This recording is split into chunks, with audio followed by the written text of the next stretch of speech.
Introduction, présidentielle 2025. Issa Chiroma chasse Biya et le RDPC du Diamaré. Mes chers abonnés de Kame News, accrochez-vous bien, parce que ce que vous allez entendre va vous faire tomber de votre chaise, et peut-être même vous faire renverser votre tasse de café. Oui, vous avez bien lu, Issa Chiroma chasse Biya et le RDPC du Diamaré. Et si vous pensez que c'est juste un titre accrocheur, détrompez-vous. Ici, mes frères et sœurs, on parle de tempête politique, de tourmente électorale, d'un chamboulement qui pourrait bien faire trembler les fondations mêmes du pouvoir. Au Cameroun, on dit toujours, quand le serpent danse, les fourmis savent qu'il ne s'agit pas d'un simple bal. Eh bien mes abonnés, le serpent a commencé sa danse dans le Diamaré. Les tambours résonnent, les tam-tams grondent, et chaque village semble se réveiller d'un long sommeil électoral. Oui, mes amis, ce n'est pas juste une histoire de campagne ou de meeting, c'est un véritable séisme politique, où les certitudes de certains risquent de s'effondrer plus vite qu'un plat de couscous mal cuit. Mais ne partez pas. Parce que ce reportage va vous plonger dans les coulisses d'une opération stratégique où chaque geste, chaque sourire, chaque poignée de main a son importance. Vous allez découvrir comment le FSNC et son coordonnateur Aboubacar Sidiki Yahya tissent leur toile, installent leur relais, et mettent le pied dans le Diamaré avec une précision qui ferait pâlir d'envie un maître du jeu d'échecs. Et comme toujours sur Kame News, on ne vous sert pas l'actualité fade, sans sel ni piment. Ici, on prend le sérieux de la politique, on y ajoute la sauce satirique camerounaise, et on vous livre un reportage épicé, croustillant et plein de révélations. Vous verrez comment les populations réagissent, comment les chefs traditionnels se placent, et comment chaque installation de chef de bloc devient un mini-drama à elle seule. Avant de plonger dans ce mystère électoral, un petit rappel, prenez un instant pour liker cette vidéo, vous abonner et activer la cloche de notification, pour ne rien manquer des secrets que nous allons révéler. Parce que sur Kame News, mes frères et sœurs, on ne raconte pas que ce que vous voyez sur les réseaux. On vous dit ce que personne d'autre n'ose vous montrer. Alors restez bien avec nous, ouvrez grand vos oreilles et vos yeux, parce que ce que vous allez entendre n'est rien de banal. Et souvenez-vous, dans le Diamaré, aujourd'hui, les rôles changent, les alliances tremblent, et même le plus petit chef de village pourrait décider du destin d'un grand parti, et peut-être même d'un président. Partie 1, FSNC, Issa Chiroma et la grande scène électorale, l'art de préparer le terrain. À mes chers abonnés, avant de parler chiffres et installation de chef de bloc, il faut qu'on comprenne la nature du personnage et la logique du FSNC.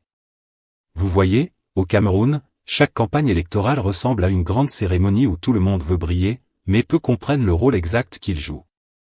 Et là, mes frères et sœurs, nous avons Issa Chiroma, président national du FSNC, qui ne fait pas les choses à moitié. D'abord, il faut savoir que Issa Chiroma n'est pas un débutant en politique. Oh non! Il connaît les arcanes de la scène camerounaise depuis longtemps. Il sait qu'au Cameroun, pour gagner, il ne suffit pas d'avoir de beaux discours ou d'apparaître à la télé. Non, il faut être partout à la fois, comme ces vendeurs ambulants qui passent dans chaque rue avec leurs petits sacs remplis de tomates et de piments. Chaque quartier, chaque village, chaque marché compte. Et c'est exactement ce que le FSNC a compris. Alors, quelle est la logique de cette stratégie de proximité? Mes chers abonnés, imaginez une toile d'araignée. Oui, la politique ici ressemble à une toile, chaque fil est un quartier, chaque intersection est un chef de bloc, et au centre se trouve le coordonnateur, Aboubacar Sidiki Yahya, qui tire les ficelles pour que tout reste tendu. Le but est simple, avoir un contact direct avec le citoyen, écouter ses plaintes, et surtout montrer que le parti est là, à portée de main. Mais attendez, mes amis, parce que là où ça devient intéressant, c'est la dimension symbolique de cette démarche.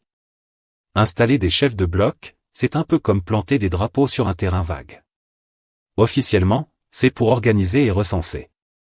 En réalité, c'est pour montrer aux habitants que le parti est fort, structuré, et capable de gérer son électorat comme une grande entreprise. Et vous savez comment c'est au Cameroun, un électeur rassuré par la présence d'un chef de bloc est déjà à moitié convaincu de voter pour le parti. Ah, mais la stratégie ne s'arrête pas là.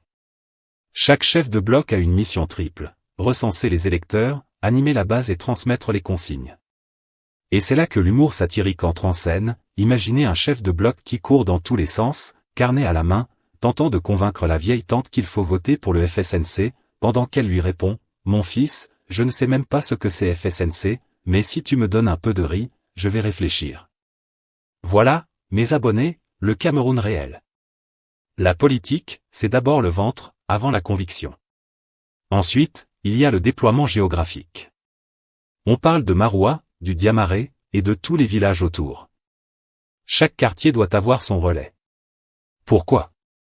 Parce qu'au Cameroun, les nouvelles circulent plus vite que le bus bondé du matin, mais pas forcément les intentions de vote. Si le parti ne touche pas directement chaque famille, quelqu'un d'autre le fera, et souvent à sa façon, parfois avec des rumeurs et des calomnies. Les chefs de bloc deviennent alors les garants de la bonne parole, mais aussi de la surveillance locale.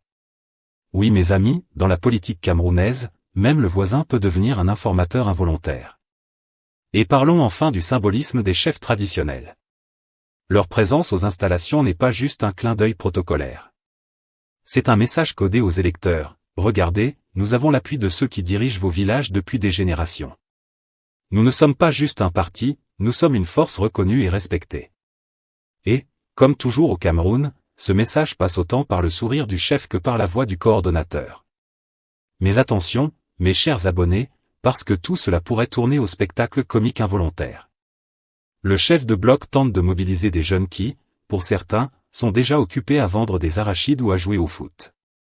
Les habitants viennent par curiosité, pour le t-shirt, pour le riz, ou juste pour observer le cirque politique.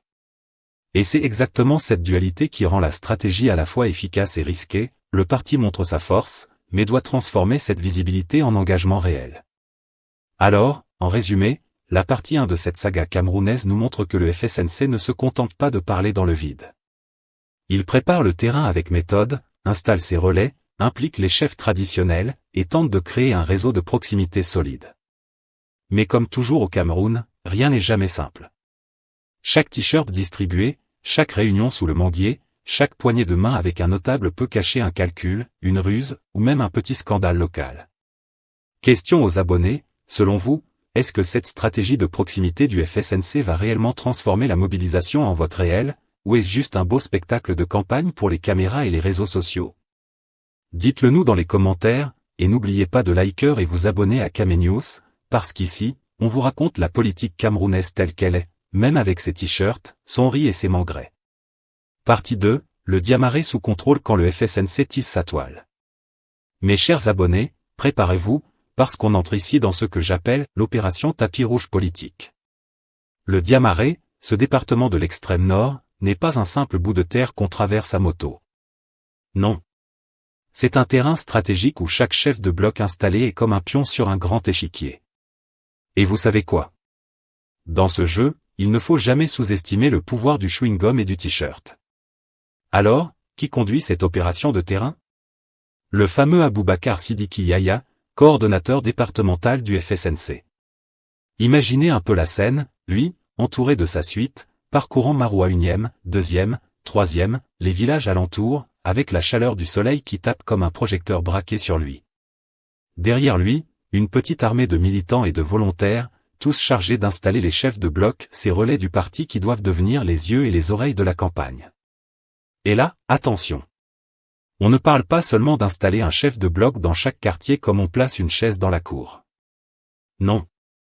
Chaque installation, c'est un rituel politique à part entière. On présente le chef de bloc aux notables, on discute avec les populations, on prend des photos pour Facebook, on agite les drapeaux du parti comme si c'était la Coupe du Monde. Et bien sûr, on distribue t-shirts et babioles, parce qu'au Cameroun, un électeur heureux est d'abord un électeur qui a reçu quelque chose dans ses mains. À l'heure où nous parlons, 114 nouveaux chefs de bloc ont été installés, en plus de ceux déjà existants avant la période de pré-campagne. Et vous savez ce que ça veut dire?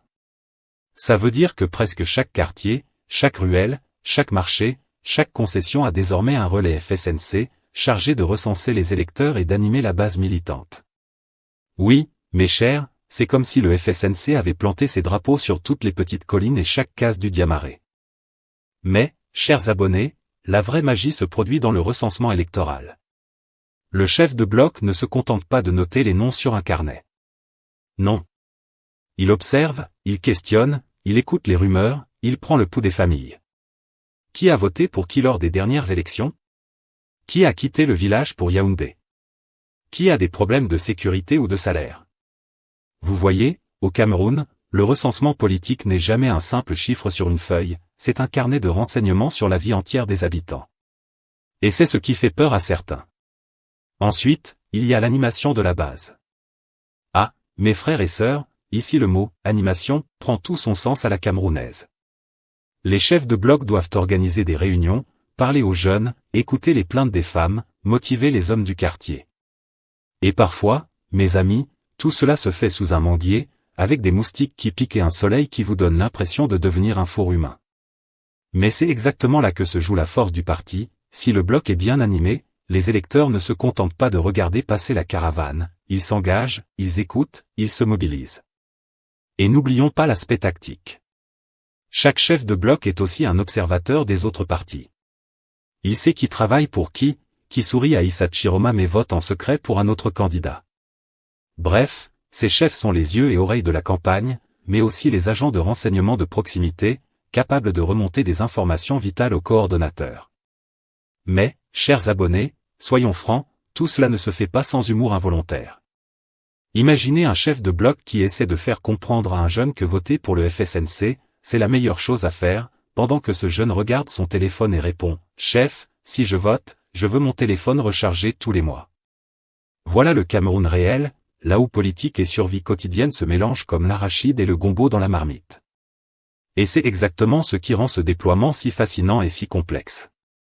Parce que derrière chaque t-shirt distribué, derrière chaque réunion sous le manguier, il y a une stratégie politique minutieuse, mais aussi un spectacle satirique de la vie camerounaise, chacun joue son rôle, chacun observe l'autre, et tout le monde attend que quelque chose se passe, en espérant que ça profitera à sa famille ou à son village. Alors, famille Camenius, retenez ceci, le FSNC ne se contente pas de faire du bruit, il tisse une toile invisible sur le Diamaré. Chaque chef de bloc installé est une pièce du puzzle. Et le jour de l'élection, ce puzzle peut révéler une image complète, ou se disperser comme le sable du désert quand le vent souffle trop fort. Maintenant, chers abonnés, dites-nous en commentaire, selon vous, ces chefs de bloc installés partout dans le Diamaré vont-ils réellement mobiliser la population ou est-ce juste une belle mise en scène? Partie 3, la grande mobilisation à Maroua entre liesse populaire et calcul politique. Mes chers abonnés de Camenius, asseyez-vous bien et respirez profondément, parce que ce que je vais vous raconter ressemble à un mariage traditionnel où tout le village danse, mais chacun a son propre agenda caché. À Maroua 1er, Maroua 2e et Maroua 3e, sans oublier les coins reculés du Diamaré, la mobilisation pour accueillir le coordonnateur du FSNC, Aboubacar Sidiki Yaya, a été massive. Oui, mes frères et sœurs, il y avait du monde, des tam-tams, des youyous, des chaises en plastique qui grinçaient, bref, toute la panoplie d'un grand événement camerounais. Mais attendez, ne vous emballez pas trop vite, parce que derrière chaque foule camerounaise se cache une histoire encore plus croustillante que le poisson braisé. Officiellement, le peuple est sorti pour manifester son soutien à Issa Chiroma, le grand lion du septentrion. On a vu les militants, bien alignés, t-shirts frappés de l'effigie du parti, brandissant des pancartes où on lit des slogans comme « FSNC, espoir du peuple ». Derrière eux, les chefs traditionnels en grand boubou, assis dignement sous les tentes, comme des statues vivantes de l'autorité locale. Et puis, il y avait les simples habitants, venus par curiosité ou par calcul, parce que tout Camerounais sait qu'un meeting politique est aussi l'occasion de recevoir un petit quelque chose, un billet de 2000, une casquette, ou au minimum un repas chaud. Mais creusons un peu. Est-ce que toute cette foule est vraiment là par conviction politique? Ah mes chers, ne soyons pas naïfs. Au Cameroun, on dit toujours, là où il y a le tam-tam, même les enfants s'asseyent. Ce qui veut dire que beaucoup viennent d'abord pour l'ambiance, et seulement après pour le message politique. Parce que vous savez, la politique chez nous, c'est aussi du spectacle. Et les Camerounais adorent le spectacle. Prenons un exemple, dans certains quartiers de Maroua, on a vu des gens courir pour attraper les t-shirts qu'on jetait de la voiture du coordonnateur. Et oui, la distribution de t-shirts est devenue un sport national en période électorale. On se bat presque pour les avoir, pas parce qu'on soutient le parti, mais parce que c'est pratique pour dormir, pour travailler au champ, ou même pour faire le ménage. Le t-shirt politique au Cameroun, c'est un vêtement polyvalent, plus utile que le costume de mariage. Et parlons un peu des chefs traditionnels. Leur présence est toujours un signal fort. Quand ils sortent en public pour accueillir un parti, ça veut dire, le pouvoir nous regarde, et nous aussi on regarde le pouvoir. Mais attention, ces chefs ne mettent jamais tous leurs œufs dans le même panier. Aujourd'hui ils sourient à Issa Chiroma, demain ils danseront peut-être pour un autre candidat. Parce qu'au Cameroun, même le chef de village sait que la politique, c'est comme le vent, ça peut changer de direction à tout moment. Maintenant, il faut qu'on parle franchement, cette mobilisation, elle a une double face. Devant les caméras, on voit une foule disciplinée, qui acclame le coordonnateur comme s'il était le messie de Maroua. Mais dans les coulisses, certains murmurent, vraiment, ces gens-là nous fatiguent avec leurs promesses. Depuis 30 ans, on n'a pas d'eau potable, les routes sont des pistes, mais chaque élection on vient encore nous promettre le paradis. Voilà la vérité. La foule applaudit, mais au fond, elle garde son scepticisme bien caché. Et c'est là où la satire nous rattrape.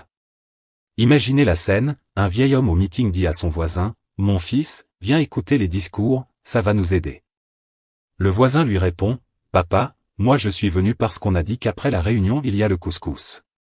Le discours là, je vais seulement écouter avec une oreille. » Voilà le Cameroun en miniature.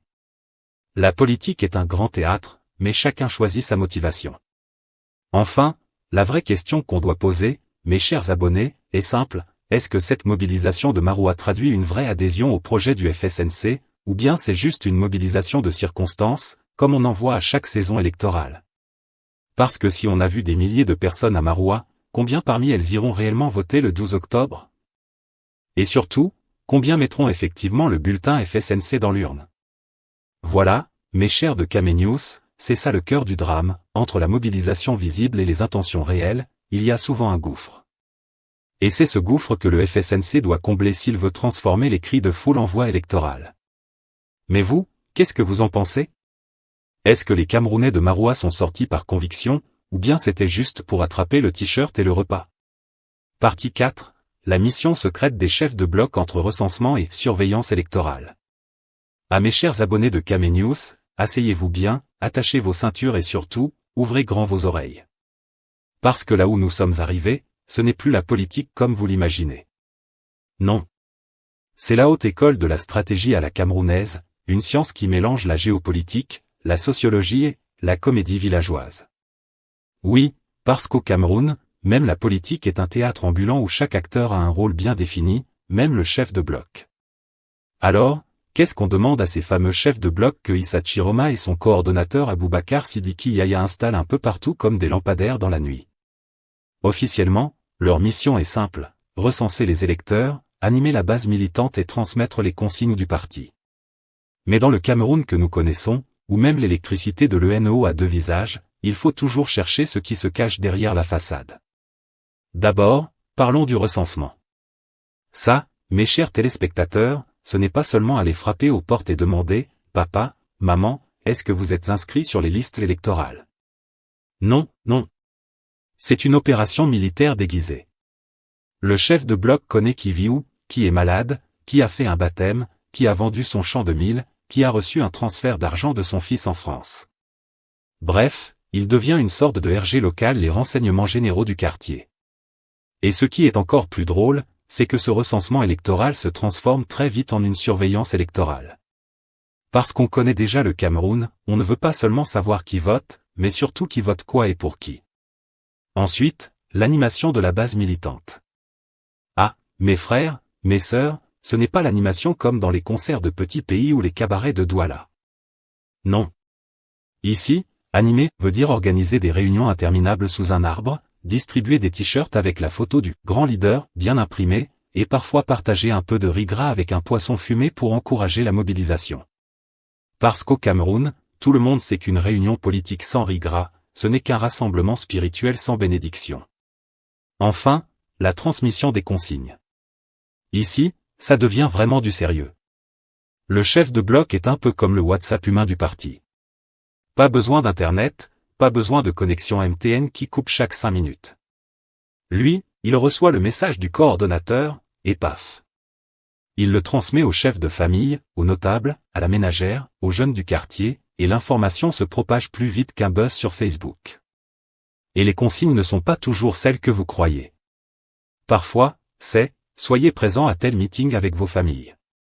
D'autres fois, c'est plus subtil, on vous regarde, le parti compte sur vous. Traduction satirique, si tu ne votes pas bien, on saura. Et c'est là que tout devient intéressant, mes chers abonnés. Parce que dans ce système de blocs, chaque quartier, chaque rue, chaque concession est comme une case de jeu d'échecs.